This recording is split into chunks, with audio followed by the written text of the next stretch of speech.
La MDPH, depuis fin 2022, donne des RQTH à vie. Depuis 1987, on devrait atteindre ces 6% de travailleurs handicapés. On est à 3,8, moyenne nationale. France, ouais. Voilà, 3,8. Excusez-moi, mais enfin, depuis 87, on aurait pu faire un peu différemment. Il y a une astuce, effectivement, il y a une astuce. En page 4, il y a est-ce que vous pouvez bénéficier d'une procédure simplifiée? Dans le panorama du handicap, les entreprises adaptées et les ESAT, elles sont incontournables. Il y a un nouveau dispositif qui existe depuis quelques années et qui est en plein essor. Ça s'appelle l'emploi accompagné.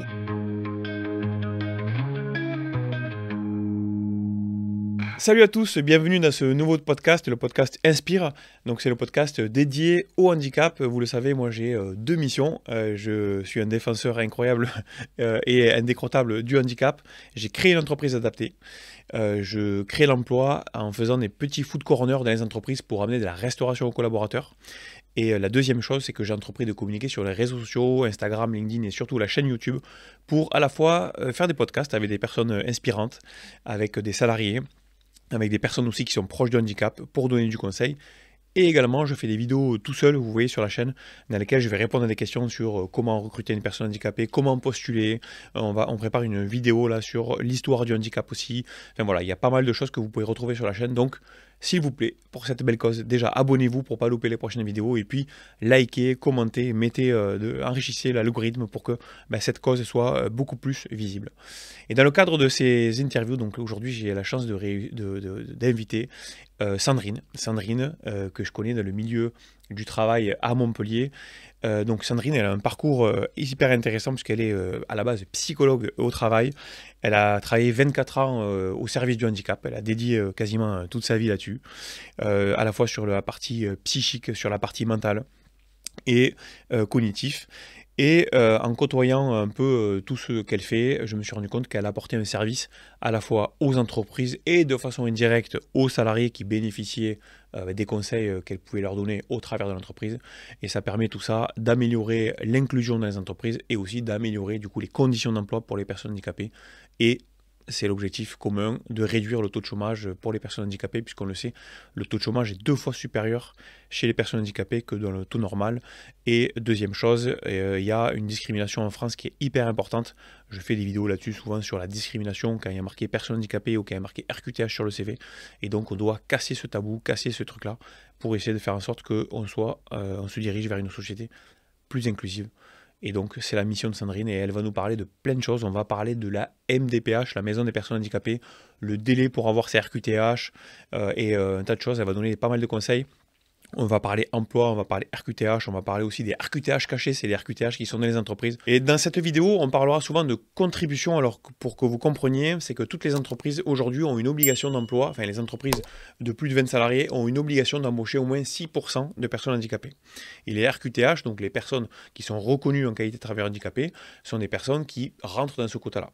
Si le quota n'est pas atteint, il y a une contribution qui doit être versée par l'entreprise, ou une taxe, on l'appelle comme on veut, une contribution AGFIP ou FIAHP, j'arrive jamais à le dire pour le secteur public, une somme d'argent qui doit être versée pour compenser l'écart qu'il peut y avoir entre les 6% et le taux que l'entreprise est arrivée à atteindre. Et donc c'est un sujet dont on va parler régulièrement, on va parler de contribution. Quand on parle de contribution et donc d'y échapper ou de la payer, on parle de ce sujet en particulier. Voilà, on a un sommaire hyper riche, hyper intéressant, donc j'espère que ça vous plaira. Sandrine, bienvenue sur ces mots. Merci d'avoir accepté l'invitation. Merci à toi pour cette invitation, Ghislain.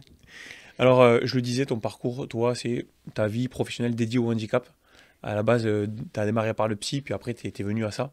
Voilà, j'ai passé 20 ans d'accompagnement des personnes en situation de handicap pour arriver à me dire à un moment donné...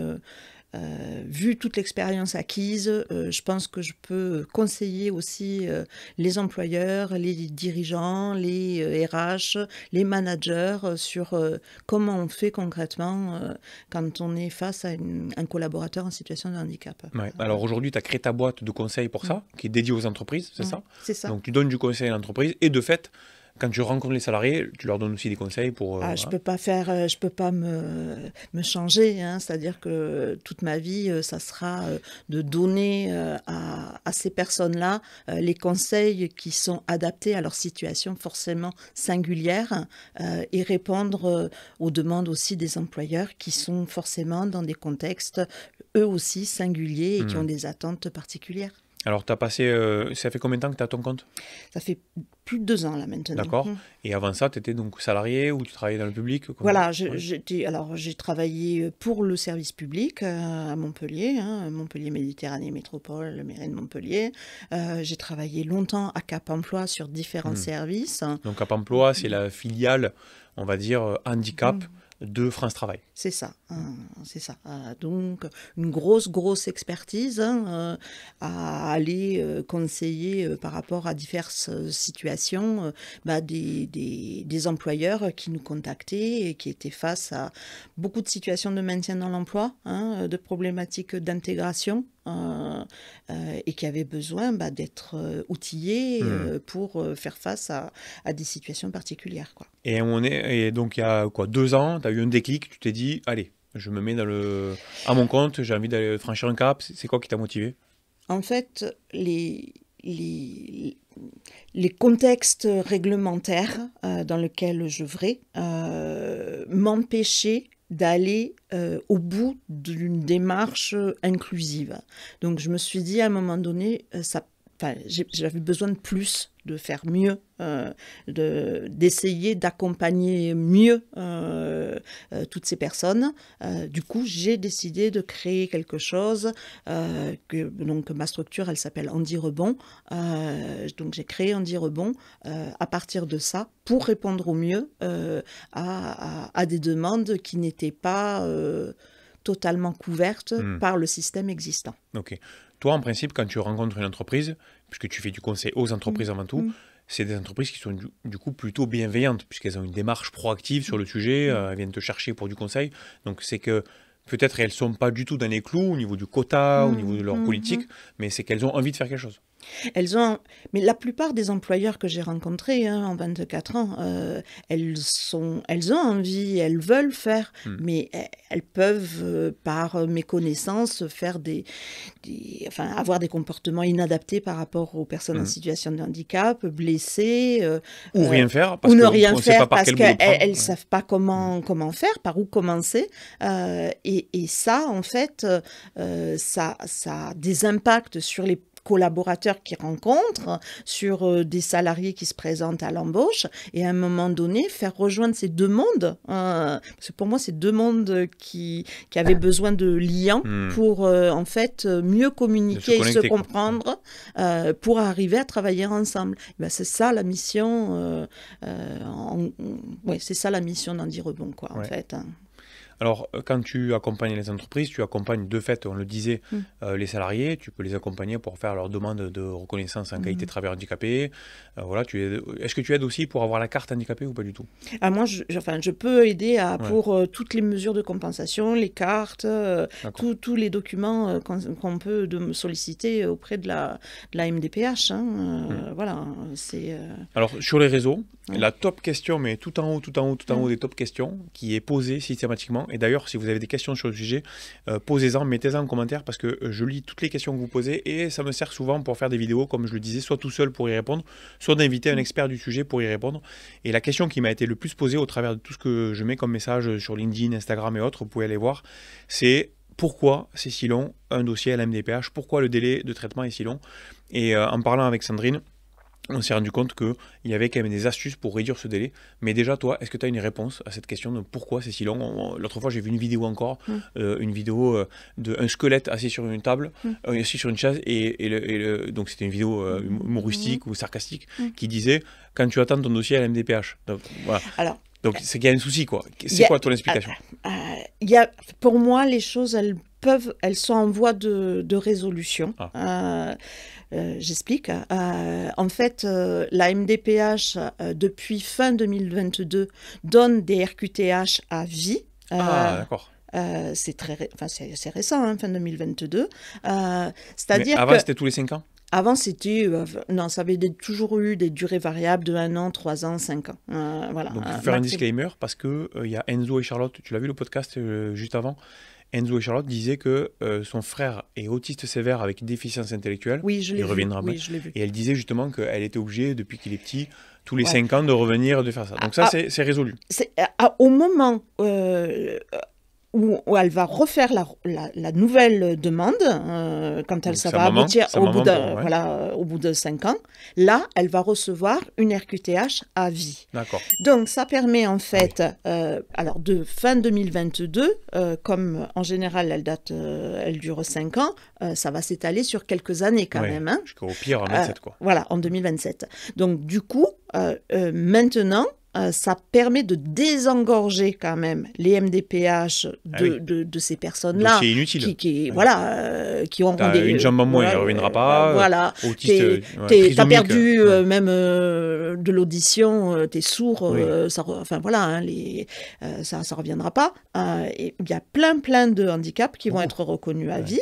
Donc, maintenant, il y a une astuce, effectivement, il y a une astuce. Quand il n'y a qu'une RQTH, quand il n'y a qu'une reconnaissance qualité de travailleur handicapé à demander, donc on coche qu'une demande, la RQTH, en page 4. La page 4, c'est la page où on signe dans le dossier de demande. Il y a est-ce que vous pouvez bénéficier d'une procédure simplifiée On coche cette case. Oui, je veux bénéficier de la procédure simplifiée puisqu'il n'y a qu'une RQTH. Il suffit que dans le certificat médical qui est joint au formulaire de demande, il y ait bien une répercussion, une seule case de cocher, qu'elle soit légère ou grave. Il n'y a pas de gravité dans le handicap, soit on l'est, soit on ne l'est pas. Donc il suffit d'avoir une case de cocher comme quoi on a une répercussion dans sa vie. Pour avoir une RQTH. Quand tu remplis le dossier, en gros, il y a les répercussions que ça peut avoir, c'est ça? C'est ça. Et il suffit qu'il y ait une répercussion causée, tu as le statut handicapé. Tu as le statut handicapé. Et ça, en 2 mois, je l'ai vérifié. Je l'ai vérifié pour toi, mais pour d'autres. Voilà, on est bien à 2 mois d'intervention. Après, honnêtement, Et juste la procédure simplifiée, ça veut dire quoi? Procédure simplifiée, c'est qu'on va simplement vérifier qu'il y ait RQTH, que la personne, elle ait signé son dossier. On va regarder si elle a écrit quelque chose au niveau de ses besoins, la page laissée vierge où on peut exprimer ses attentes, qui est cohérence avec ce qui est écrit au niveau médical, et c'est accordé immédiatement. Il n'y a pas de... On n'attend pas une commission pluridisciplinaire c'est un comité restreint que ça se passe. Et du coup, on vérifie quand même qu'il y ait les éléments. Voilà, c'est pas non plus soit on est handicapé, soit on ne l'est pas. Mais une fois qu'on a vérifié qu'il y a bien un retentissement, on a une reconnaissance qualité de travailleur handicapé. Après, avec les pièces justificatives, je rappelle, justificatif de domicile, c'est-à-dire là où on habite, tout simplement, un papier là où on habite, et un justificatif par rapport à sa pièce d'identité, carte d'identité ou passeport. Donc ça, plus la vie médicale, plus la case de l'impact que ça peut avoir, voilà. Au moins une. Voilà. Et dernier point, je veux une procédure simplifiée si je demande qu'une RQTH. Ça, c'est un dossier. On signe le dossier, on signe bien le dossier. On met après juste les éléments concernant sa situation personnelle, si on est marié, si son adresse, voilà. Et c'est tout. C'est tout, Ghislain. Et ça fonctionne. Je suis garante de ça. Je l'ai vérifié, quoi. Ça fonctionne en 2 mois. Alors, peut-être pas sur tous les départements, parce que je sais que toi, tu es regardé maintenant partout dans tous les départements français. Mais là où on se trouve dans l'Hérault, je le garantis, quoi. Oui, la remarque dont je parlais, elle était valable pour l'Hérault aussi. Donc, du coup, déjà, ceux qui nous écoutent dans l'Hérault peuvent savoir qu'un dossier bien fait, c'est mieux. Et après, je pense qu'il y a quand même un nombre d'agents administratifs qui a un rapport avec... C'est ça.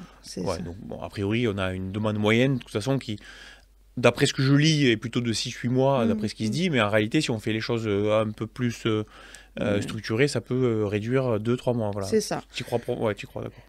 Après, également, ça, si on se présente maintenant directement, qu'on n'est pas accompagné, qu'on est un peu démuni, allez directement les voir à la MDPH. Je vous assure que maintenant, ils prennent le temps à l'accueil sans rendez-vous, d'écouter les besoins des personnes, de conseiller, de rectifier. Voilà, faites ça si vous êtes un peu perdu, si vous n'êtes pas sûr d'avoir bien rempli votre dossier, déplacez-vous et vous serez reçu, quoi. Tout ça, quand tu dis maintenant, c'est tout ça en rapport avec la loi de 2022 ou pas du tout? Oui, c'est ça. Pourquoi cette loi, ça a été quoi? Une loi un peu en mode coup de poing sur la table, bon les gars, faut arrêter C'était une loi pour simplifier tout ce que tu dis, effectivement, de ces délais énormes, etc., pour essayer de trouver des solutions. Après, ça résout pas tout. Ça résout pas tout au niveau des enfants, par exemple. Voilà, ça c'est compliqué. Voilà, il y a ou quand on a un dossier avec des demandes de compensation particulières, là, le traitement, il faut qu'il y ait des personnes qui viennent faire, des experts qui viennent faire une analyse des besoins au domicile. Enfin, voilà, là, forcément, ça génère du temps. Oui, là, on parlait bien de la RQTH. Attention, voilà, ouais, non, mais je préfère le préciser pour les auditeurs qui se disent Sandrine, elle ne nous a pas dit notre réalité. Non, mais c'est vrai, tu fais bien de préciser. Donc, c'était dans le milieu du travail où je suis déjà en poste et je veux une RQTH, où je ne trouve pas de travail et je veux que ma RQTH. Ok. Et sur la partie donc, entreprise, tu interviens auprès des employeurs pour définir une politique. Tu interviens aussi dans la formation du management aussi ou pas? Est-ce que tu aides? Parce que pour moi, l'adaptation au poste, je dis toujours la même chose. L'adaptation au poste, pour moi, il y a 3 choses. Tu as l'adaptation du poste tel qu'on l'entend, et des fois il y en a, des fois il n'y en a pas, et des fois il y a même des fonds pour ça. Donc le bureau, l'accessibilité, l'adaptation au poste, ça peut être aussi pour les personnes qui ont des troubles cognitifs ou autres, d'adapter sa façon de faire. 2, il y a le management, indispensable, parce qu'on ne peut pas inclure une personne, on peut l'intégrer, mais on ne peut pas l'inclure vraiment s'il n'y a pas de management. Et 3, c'est le client quand même, s'il est en relation avec la personne handicapée. C'est le cas dans mon cas en tant qu'entreprise adaptée. Il y a une vraie interaction. Si mon client y rentre et qu'il y a une personne qui est sourde et qui rate sa caisse, par exemple, si elle ne sait pas qu'il y a une personne handicapée au service, ça peut un peu mal le prendre. Donc moi, je dis à ces 3 choses. Sur la partie 2, donc la partie management, est-ce que toi, tu interviens pour aider les managers à mieux intégrer le handicap, à mieux comprendre? C'est mon quotidien quasiment, parce que les demandes, elles sont là. C'est-à-dire qu'il y a pour moi, il y a quand même une maturité de ces questions-là. Alors moi, je continuerai de dire quand même que le handicap, c'est pas un sujet parce que on est tous différents et que voilà, voilà. Mais les entreprises sont passées à une phase de dire OK, on a nommé un référent handicap, on a une personne dédiée, etc. Mais nous, managers, et dans le quotidien, comment on fait et venez nous donner des outils, des techniques, nous aider à trouver comment on fonctionne, comment on doit faire. Voilà. Donc là, il y a une évolution. Il y a une évolution. Dans un précédent podcast là, que je mets en lien, et on avait reçu Émeric, qui est du coup un de mes salariés. Oui, lui, il avait soulevé le problème du manque de formation des dirigeants et du management dans le handicap. En gros, les gens ne savent pas comment l'aborder, pas, etc. Oui, donc, mais là c'était Émeric, c'est un de tes travailleurs en situation de handicap, tandis que moi, je te dis, maintenant, ce sont les dirigeants de grosses sociétés ou de sociétés moyennes, de PME, qui disent mais maintenant, ok, nous on a une personne dédiée, on peut... le référent handicap. Voilà, on a un référent handicap ou quelqu'un du service RH qui est dédié à ces questions-là, mais... ça marche toujours pas. Non, mais ça suffit pas. Mais je vais te dire pourquoi. Pour moi, il y a des postes comme ça que je trouve qu'il ne faut pas avoir dans une entreprise. C'est par exemple un directeur de la RSE. Parce que la RSE, c'est le travail de tous. Oui. Et si tu dis tu as un directeur de la RSE, c'est son travail à lui de faire en sorte que toute la boîte soit RSE. Deuxième chose, directeur d'innovation. Si tu as un directeur d'innovation, plus personne innove, c'est son métier à lui. Ouais. Et si tu as un référent handicap, alors il peut... Mais c'est exactement ce qui se passe. Voilà, d'accord. Il peut être le référent. C'est exactement ça. Et moi, j'en vois tous les jours des référents handicap, parce que c'est ceux qui m'appellent pour Trèfle, pour les cantines qu'on fait, tout ça. Donc je vois bien que c'est des gens hyper bienveillants, hyper engagés, il n'y a aucun sujet là-dessus. Mais le souci, c'est que c'est son travail à lui. Et donc, le manager peut se dire, ah, dès que ça dépasse mon truc, c'est handicapé, c'est au référent handicapé. Pas du tout. Le référent handicap, il est là pour centraliser l'information et faire appel à des gens comme toi, par exemple, pour aller former les managers. Aujourd'hui, le management, il est en phase avec l'attente du handicap ou pas du tout?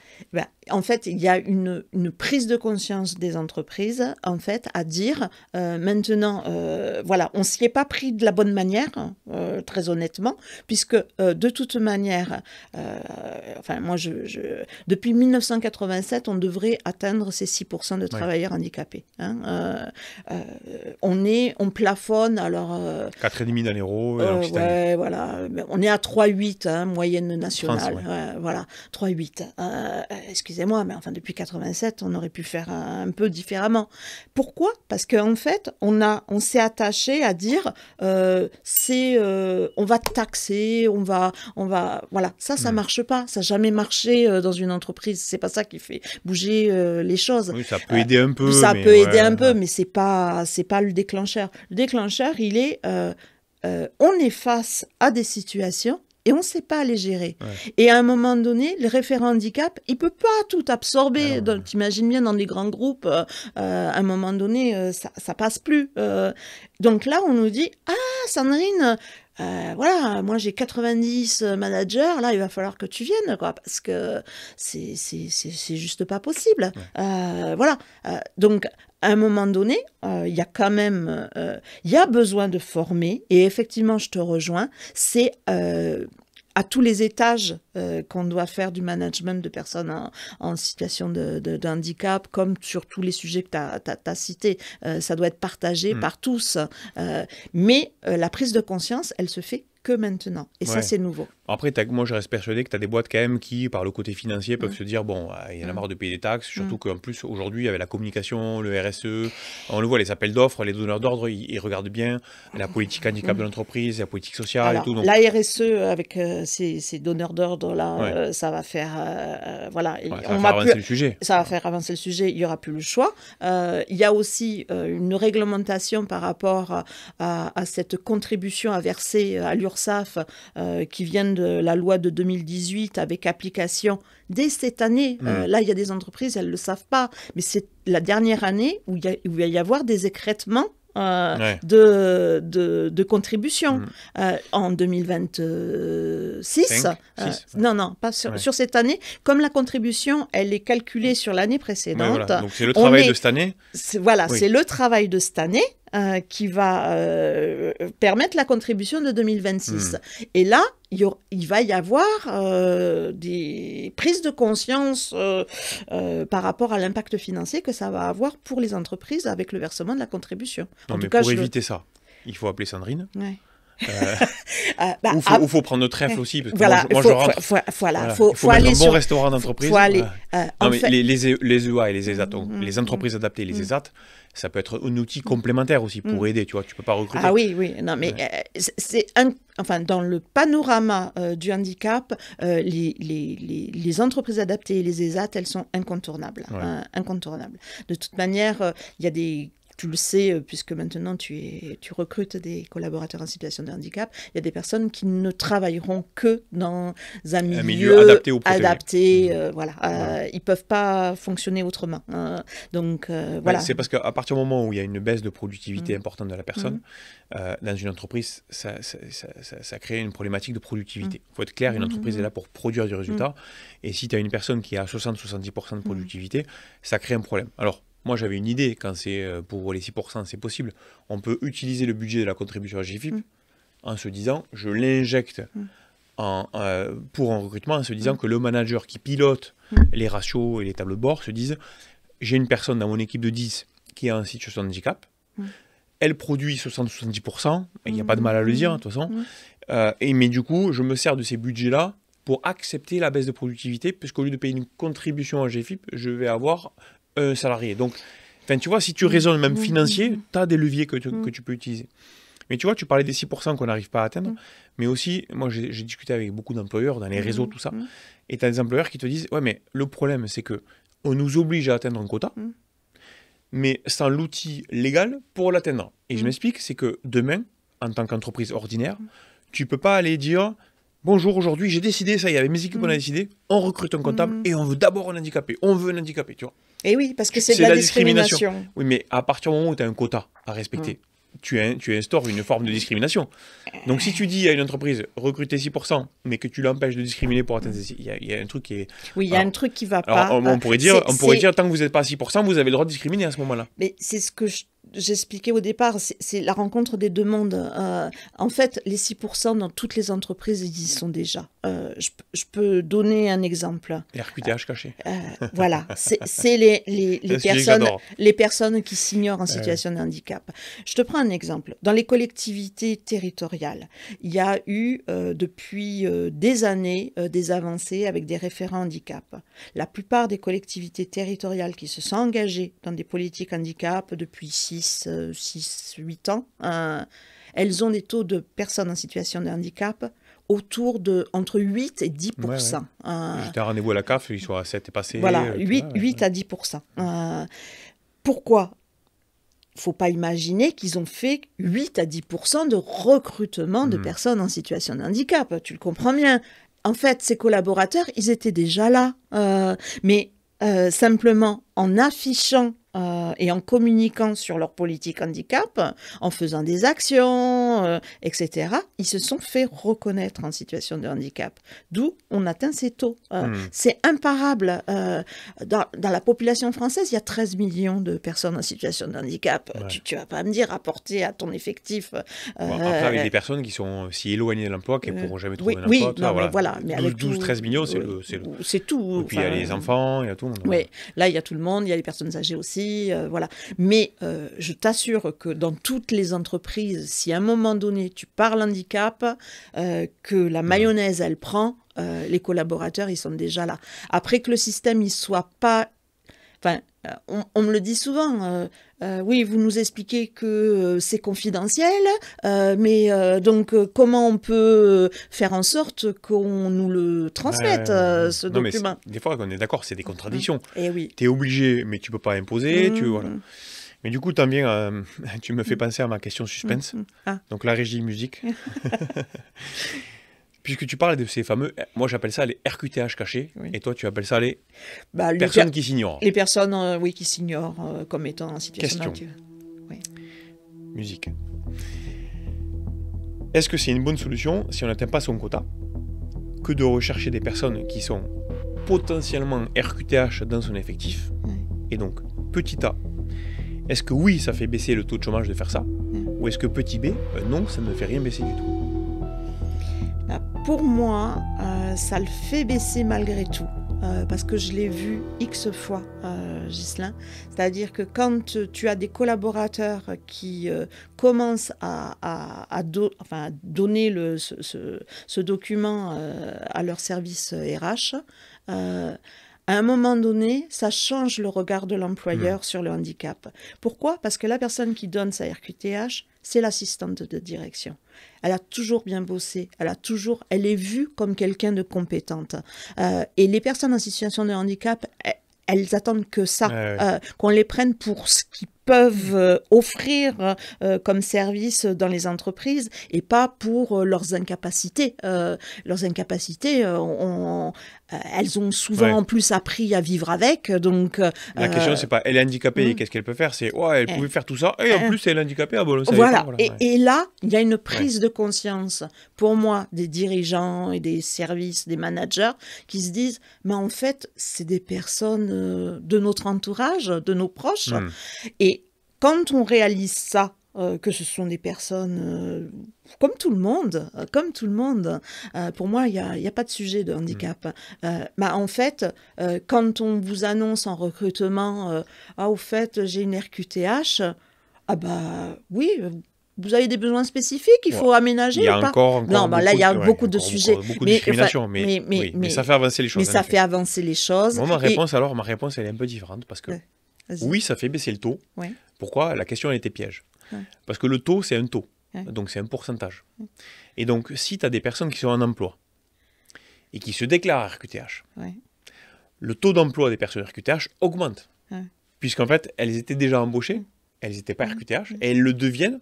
Donc, forcément, tu as plus de personnes RQTH. Donc, Oui, c'est un raisonnement Voilà. mathématique, Oui. mais bon. Mais, en valeur absolue, si tu avais 3 millions de personnes ou 2 millions de personnes qui cherchent du boulot et qui sont déjà en reconnaissance un travailleur handicapé et qui cherchent du boulot et qui n'en trouvent pas, ou qui sont au même taux, toujours 2 millions, eh bien, en fait, ça ne change pas en valeur absolue. Ça veut dire qu'aucune personne qui recherche un emploi et qui est déjà RQTH ne trouve de l'emploi, même si tu as une RQTH cachée qui sort. Donc, en fait, ça ne fait pas vraiment baisser le nombre de personnes qui recherchent. Ça fait juste baisser le taux.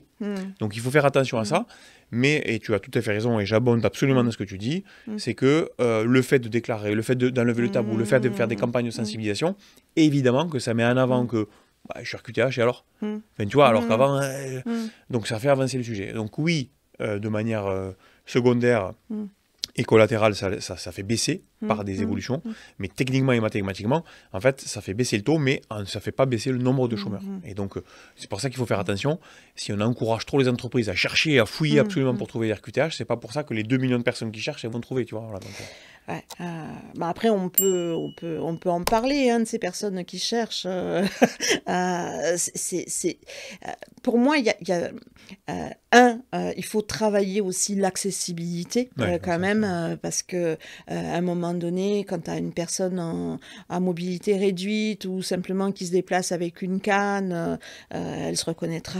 À un moment donné, quand tu arrives face à une entreprise où il y a beaucoup d'escaliers, etc., c'est juste pas possible, quoi. Et il faut arrêter de leur faire vivre des trucs pareils, quoi. À un moment donné, pour les recruteurs, juste poser la question, est-ce que vous avez des besoins spécifiques? Est-ce qu'il n'y a pas possibilité de recevoir la personne à un bureau au rez-de-chaussée? Enfin, faut essayer de trouver des solutions toutes simples, hein, sans forcément engager des frais, sans forcément...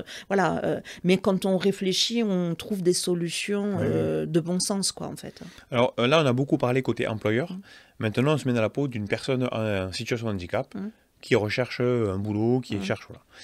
Elle ne sait pas par où démarrer, d'accord? Donc, elle est au chômage, elle cherche un taf.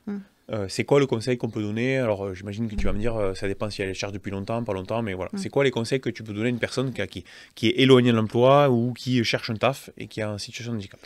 Alors, il existe des bilans de compétences adaptés pour les collaborateurs en situation de handicap. Adapté, c'est-à-dire que c'est adapté justement par rapport au handicap. Adapté au handicap. Ouais. C'est-à-dire que dans le bilan de compétences, on ne va pas réfléchir simplement à quel est votre projet de reconversion professionnelle. On va réfléchir en termes de... quel est votre projet adapté? Le projet est-il adapté à l'aspect fonctionnel de vos incapacités?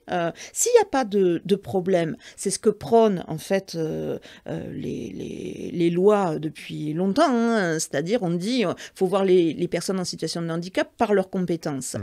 Si tu es sur un projet adapté, il n'y a pas de problème, hein. Mais souvent les personnes en situation de handicap, elles ne mesurent pas l'impact que peut avoir le handicap qu'elles ont, malgré tout, sur le métier qu'elles choisissent. Donc, vaut mieux les conseiller avant qu'elles s'engagent sur des processus de formation, de reconversion, etc. Donc, faire un bilan. Faire un bilan. La GFIP. On contacte la GFIP et on demande est-ce qu'on peut avoir un bilan de compétences adapté. Ça, c'est dans le cas où on a perdu son boulot il y a moins de 6 mois. Voilà, 6 mois, 1 an, pas trop longtemps. La durée, en gros, du chômage, quoi, maximum. Voilà. Après, on a toutes ces personnes qui sont en désinsertion professionnelle, hein, inscrites dans des parcours d'errance depuis un certain temps, même parfois très longtemps. où là, elles ont décroché du monde du travail. Et là, il y a besoin d'un accompagnement spécifique. Ce qui est le cas même pas forcément pour les personnes handicapées. Ouais. Les personnes qui ont décroché, des seniors aussi, qui ont décroché des fois. Alors après, il existe un service dédié pour les personnes quand elles sont en situation de handicap. Ouais. Parce que, à la MDPH toujours? Alors, à la maison des personnes handicapées? Là, c'est à la MDPH. Il y a un nouveau dispositif qui existe depuis quelques années et qui est en plein essor. Ça s'appelle l'emploi accompagné. Ah oui. L'emploi accompagné, ça permet en fait d'avoir un conseiller qui n'a pas, je sais pas moi, 100, 120 personnes à suivre comme à Pôle emploi, je suppose, ou à Cap emploi. Il en a une dizaine de personnes. Donc, on est sur du sur-mesure, on est sur du vrai accompagnement, on est sur des personnes, si elles ont besoin d'être accompagnées pour leurs entretiens d'embauche, pour les débuts d'un emploi d'intégration, elles peuvent dédier des journées entières à un collaborateur, à une personne. Donc ça, c'est vraiment des points d'appui pour repartir vers le marché du travail. Et en parallèle, elles vont travailler l'accompagnement vers un projet professionnel qui correspond aux attentes de la personne, pas où on impose du tout d'aller vers tel secteur, voilà. Mais est-ce que l'emploi accompagné, il va même un peu plus loin sur le retour, si jamais ça marche pas, on teste, on dit à une personne, allez, on va dans cette entreprise, l'entreprise joue le jeu, et ça marche pas, il y a quoi comme solution de retour? Si je dis ça juste, c'est parce que je pense à la même loi qui est sortie sur les ESAT, où il y a aussi l'emploi accompagné. Je suis un ESAT, donc ESAT, c'est les établissements protégés. C'est l'endroit dans lequel ce sont des personnes handicapées qui sont dans un milieu protégé, on n'est pas dans le droit du travail.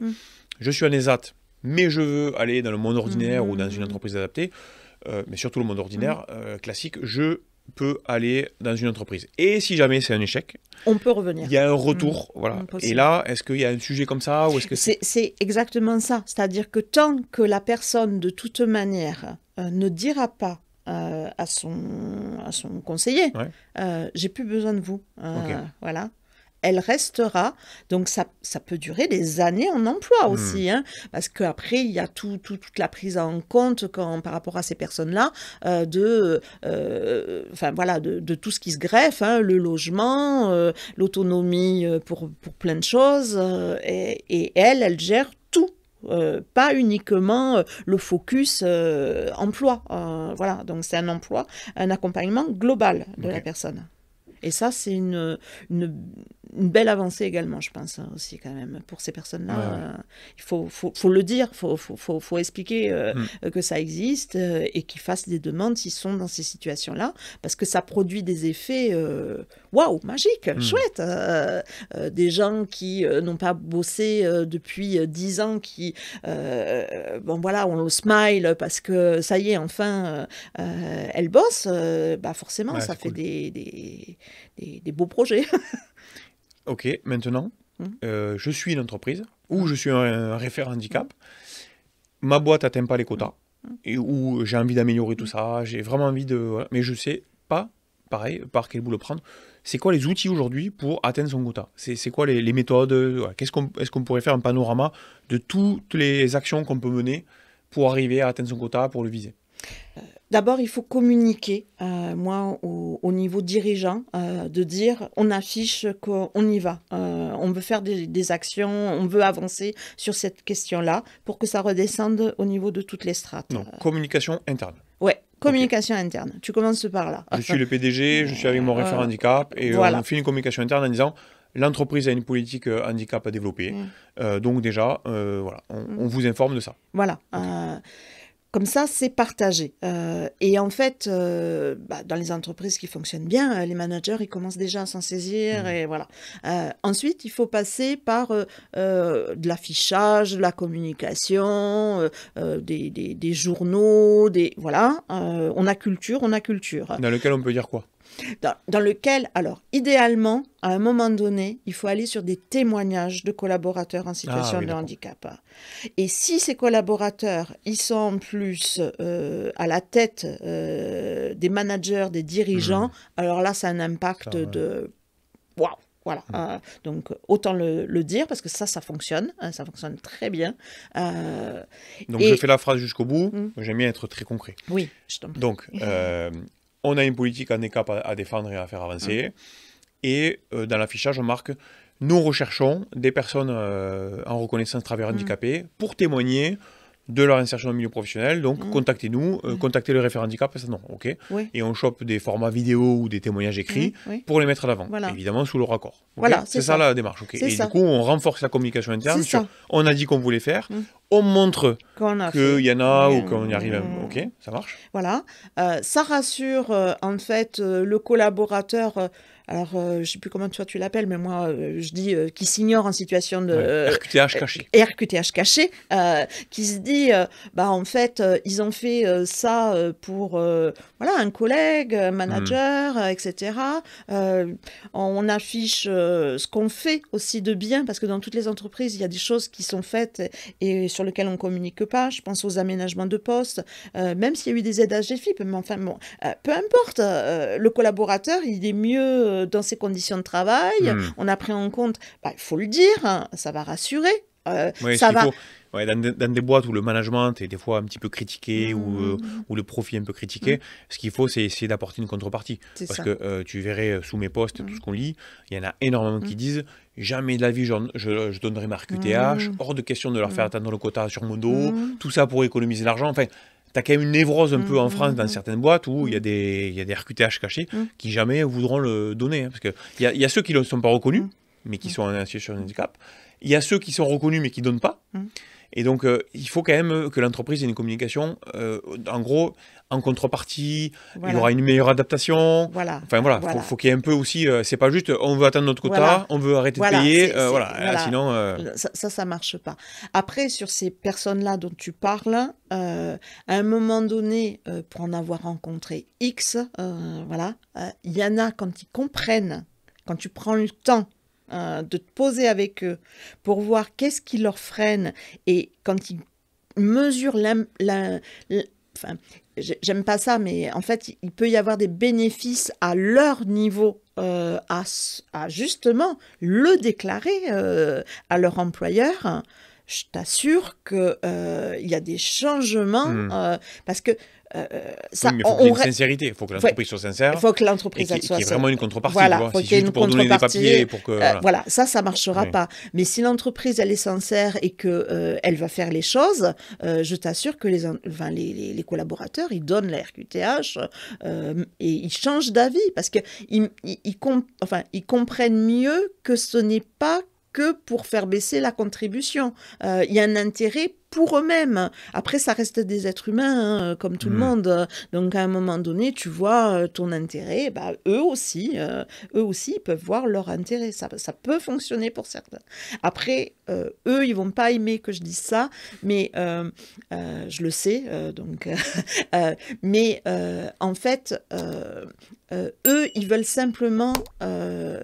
quand ils sont bien dans leur basket avec leur handicap, le fait de le donner, ils ont accepté d'être reconnus en situation de handicap et de le communiquer à son employeur, c'est « Ok, moi je suis tranquille avec ça, mais j'ai besoin de rien.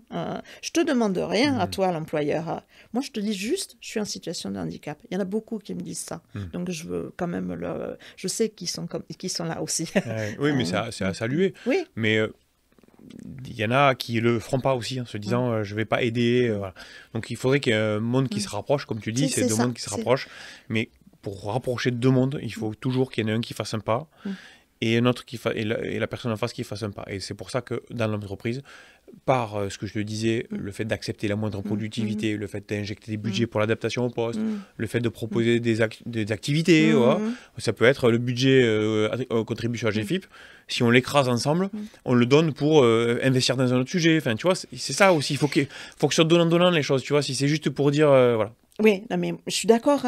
Moi, j'ai rencontré des grands groupes aussi, etc., avec des managers hyper impliqués et engagés pour manager des collaborateurs en situation de handicap, qui ont des handicaps lourds. À un moment donné, eux-mêmes étant en pression d'atteindre un certain niveau d'objectif, etc., ils disent mais on rend notre tablier parce que ça nous demande quand même beaucoup de temps quand il s'agit d'un handicap lourd et on est complètement écrasé par les demandes légitimes en plus de la direction et avec ces demandes de prendre en charge des personnes en situation de handicap. Donc moi j'aimerais qu'à un moment donné ces personnes qui méritent d'être saluées pour ce qu'elles font, pour leur engagement, on puisse dire, sur la contribution à GFIP, quand même,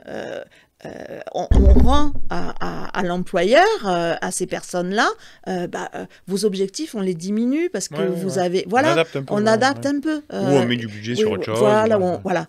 Et je partage ton point de vue par rapport à ça, quoi, complètement. Communication interne, on a fait le tour. Deuxième action qu'on peut mener pour... Allez, on va plus loin maintenant. Alors, pour recruter, il faut créer l'emploi. Voilà. Alors, pour recruter, on fait appel au service public de l'emploi, Pôle emploi, France Travail. France Travail, Cap Emploi. Cap Emploi. Il y a les salons Handijob aussi. Les salons Handijob, les DUOD. On fait tout ça parce que ça fait venir le handicap dans l'entreprise et ça démystifie. Voilà, ça c'est des belles choses. Après, on pense emploi indirect. Pour moi, l'emploi indirect, c'est on a tel besoin de service dans l'entreprise, on a tel besoin, faisons appel à une entreprise adaptée, faisons appel à un ESAT, faisons appel à un travailleur indépendant en situation de handicap. Et TIH, là. Ouais, TIH. Donc, les travailleurs indépendants handicapés, TIH, donc ça peut être un consultant. C'est ça. Toi, d'ailleurs, tu pourrais être ton métier, exactement, tu pourrais avoir un consultant qui est en situation de handicap, et du coup, la prestation de service serait déductible. Oui. Les entreprises adaptées donc, rentrent aussi dans la déductibilité, et les entreprises, les ESAT, les établissements protégés, rentrent aussi dans la déductibilité à hauteur de 30% sur la partie main-d'œuvre, et les métiers représentés, c'est blanchisserie, espace vert, le nettoyage aussi pas mal, tout ce qu'il faut faire aussi en série, des fois de mettre dans les cartons. Voilà. Après, il y a le concept qu'on a créé de restauration d'entreprise, voilà, tous ces sujets-là. Donc là, on n'atteint pas... On n'augmente pas le nombre d'emplois, mais en fait, on fait appel à des entreprises responsables, et donc c'est la mission, et on intègre ça dans notre déclaration. C'est ça. C'est ce que j'appelle les emplois indirects, parce qu'en fait, ça fait bosser les personnes qui sont derrière. Après... moi, chaque corner qui est signé par une entreprise, c'est minimum 2 emplois créés. Un emploi pour faire le service dans l'entreprise, donc c'est l'emploi indirect, mais la personne, elle vit tous les jours avec l'entreprise. Tous les matins, elle se lève en se disant, je vais c'est telle société de Tartampion pour aller faire le service. Et 2, la production. Plus la livraison. Donc tu mets ça, moi c'est un corner, c'est 2 à 3 emplois créés directs. Mais c'est pour ça que j'ai adoré moi ton concept de trèfle.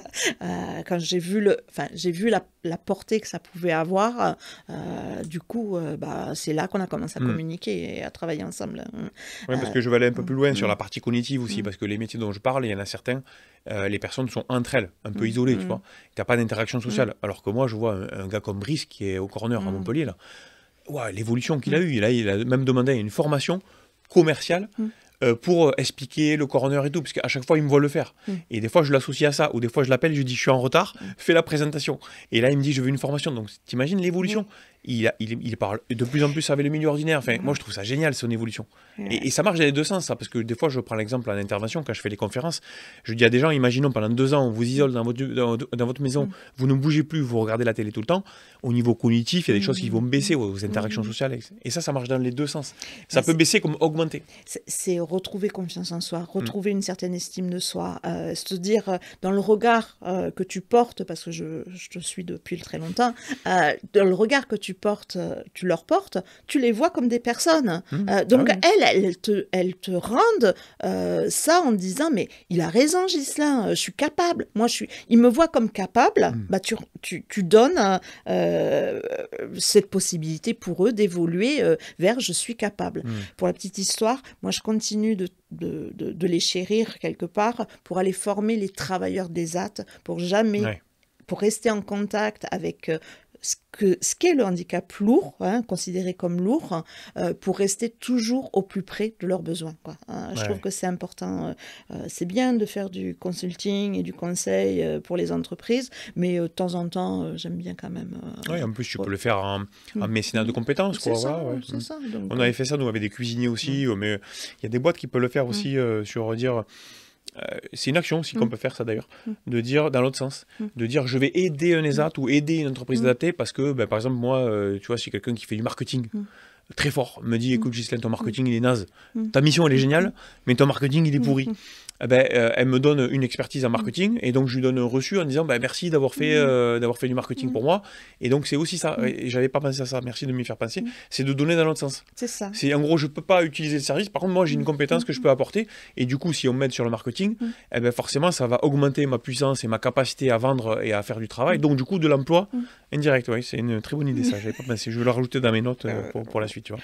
Écoute, je resterai fidèle à Trèfle, et si je peux aider à faire que tu développes ton activité pour les faire travailler, tu peux compter sur moi, je te l'ai toujours merci, dit. Bon, il faudra qu'on aille manger au corner là. Un de ces quatre. Et quatrième action, je crois aussi, c'était le fait de faire de l'achat inclusif. On peut faire de l'achat inclusif. En gros, l'achat inclusif, c'est d'acheter des produits fabriqués. Alors, attention. Attention, sur acheter des produits fabriqués. C'est-à-dire les 30% de déduction, ils marchent que sur le travail, la main-d'œuvre. Oui. Donc, du coup, si tu achètes que des ramettes de papier, ou les sacs poubelles de l'époque. Ou des sacs de poubelle.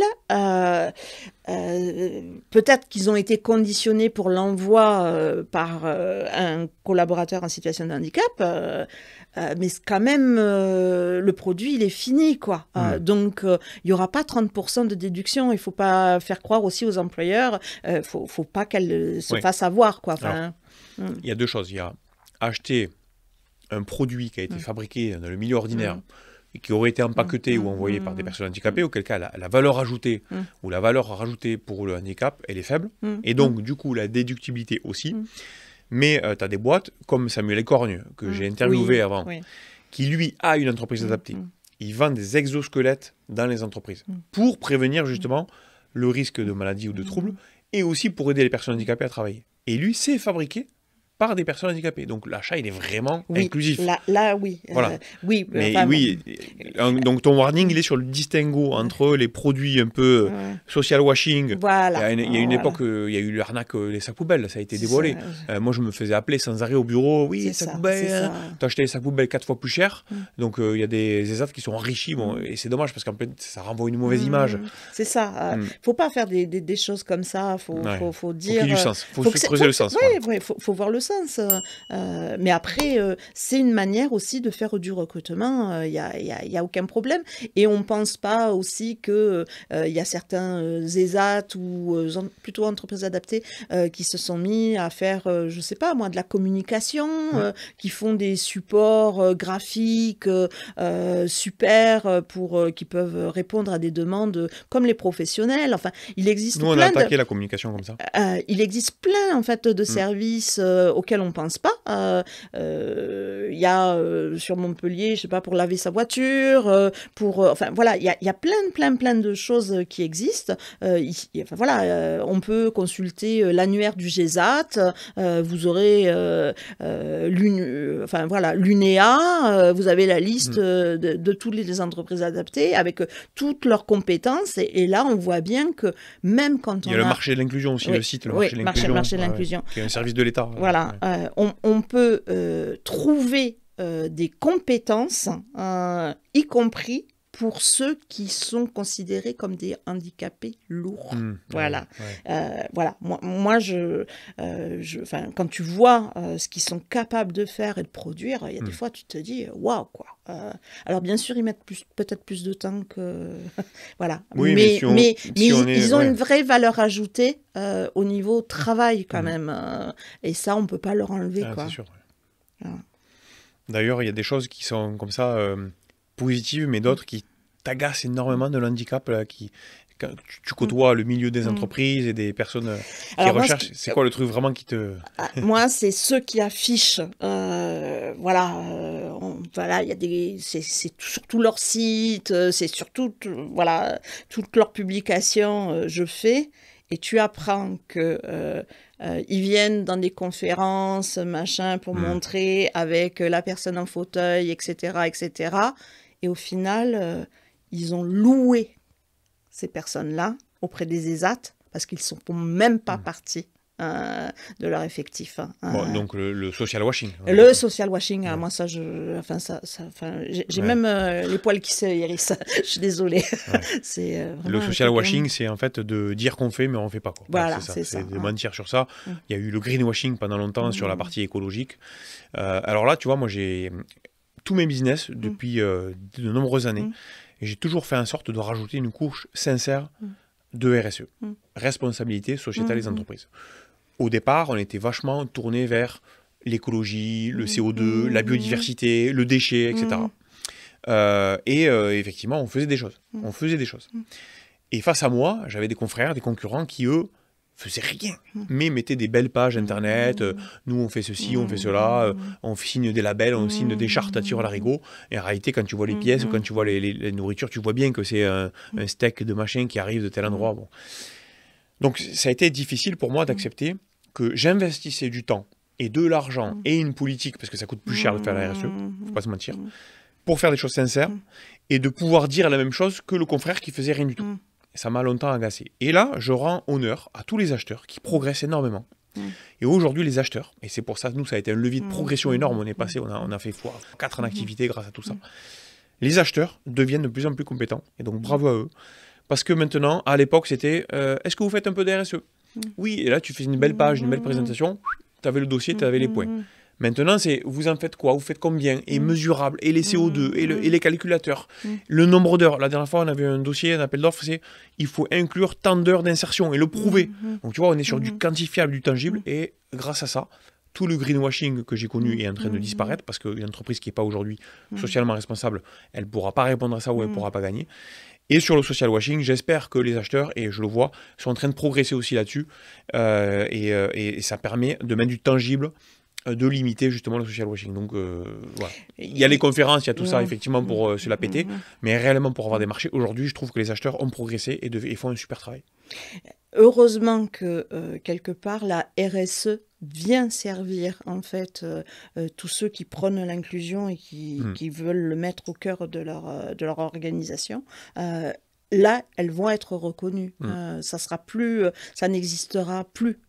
Mais ce que je te dis, ça existait encore de grands groupes l'an dernier, quoi. Ouais. Enfin, c'est récent, quoi. Hein, donc, tant que ça sera pas les marqueurs observables, etc., seront là, je pense que ça va aider à faire en sorte que toutes ces personnes qui restent sur le bas-côté là, et qui attendent qu'on leur enfin que quelqu'un leur ouvre une porte pour retourner vers le travail, ça va leur permettre, j'espère, d'accéder à l'emploi, quoi. Ils ont tellement de capacités et de compétences que voilà, ils y arriveront, on y arrivera un jour. Ouais. Imaginons demain, baguette magique, science-fiction, tu es ministre du handicap, ou tu es ministre, ou tu as face à toi, on va dire, un ministre. C'est quoi pour toi le sujet prioritaire ou le projet de loi prioritaire qu'il faut mettre sur la table pour faire bouger les choses sur un sujet particulier qui vraiment, toi, te semble essentiel? C'est cette histoire de contribution et d'organisation qui est mise en place autour de ça, qui en fait va pas vraiment voir les entreprises et étudier quels sont leurs besoins pour faire que l'inclusion demeure.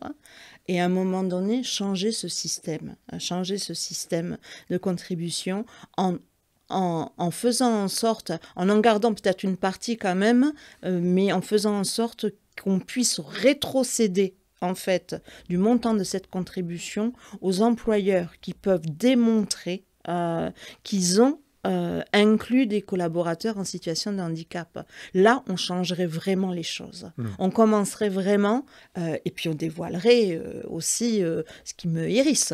Donc, ça serait... voilà. Donc, en fait, ça revient un peu plus de transparence sur les vraies actions. C'est ça. Voilà, et de transformer une contribution qui est du coup vue comme une taxe, ou on peut l'appeler comme on veut, en plutôt une espèce de livrable de ce qu'on a vraiment fait comme action. Voilà, c'est ça. Parce qu'il y a des entreprises qui font des choses formidables, mais elles ne sont pas valorisées pour ce qu'elles font, quoi. Donc, à un moment donné, on taxe ceux qui ne font pas, mais ça revient un peu, en partie, à ceux qui font. Voilà, quand tu vois que, je sais pas moi, des entreprises comme Andros, ils ont mis au travail des personnes qui sont atteintes de trisomie 21, à un moment donné, quand même, waouh, quoi. Voilà, ils méritent, quoi. Enfin, mettre quelqu'un qui a une déficience intellectuelle comme ça au travail, c'est des mois de travail pour y arriver. Donc, waouh, enfin, ça serait juste pour moi. Voilà. Bon, super. En tout cas, j'espère que ça vous a plu, cette vidéo. Il y a beaucoup de tips qui ont été partagés. Donc, pensez à liker pour qu'un maximum de gens puissent le voir. Abonnez-vous pour voir les prochaines vidéos. On prépare la vidéo sur l'histoire du handicap. On a pas mal d'invités qui vont venir, hyper inspirants. Vous aurez aussi des vidéos conseils que je vais pouvoir vous faire. Donc, et puis surtout, commentez, dites-moi aussi les sujets que vous voulez qu'on traite. Je regarde tous les commentaires avec attention et ça me permet aussi de faire des nouveaux formats de vidéos. Voilà, merci pour toutes ces contributions. Merci infiniment, Sandrine, d'être venue. T'as passé un bon moment? Ça t'a plu? Infiniment. Je me suis régalée. Ça a été un vrai plaisir de partager ça avec toi. Mais je le savais avant de venir parce que soutien à trèfle avant toute chose. Merci, t'es une fan de la première heure. Toi, oui. Donc, bon, c'est gentil, merci. Non, mais moi, je t'ai invité surtout parce que je savais que tu avais de la pertinence, tu avais des sujets que tu défends. Et donc aussi, on s'est rapproché sur les réseaux, parce qu'en fait, on a mis un an à se voir, ou je sais pas combien. C'est parce que vraiment, toi, tu défends des valeurs et tu as une vraie maîtrise technique. On l'a vu pendant toute la durée de l'échange. Donc, c'est ça que je voulais que tout le monde puisse partager. Donc, merci beaucoup. Merci à toi. Merci. Au revoir à tous. Merci. Au revoir.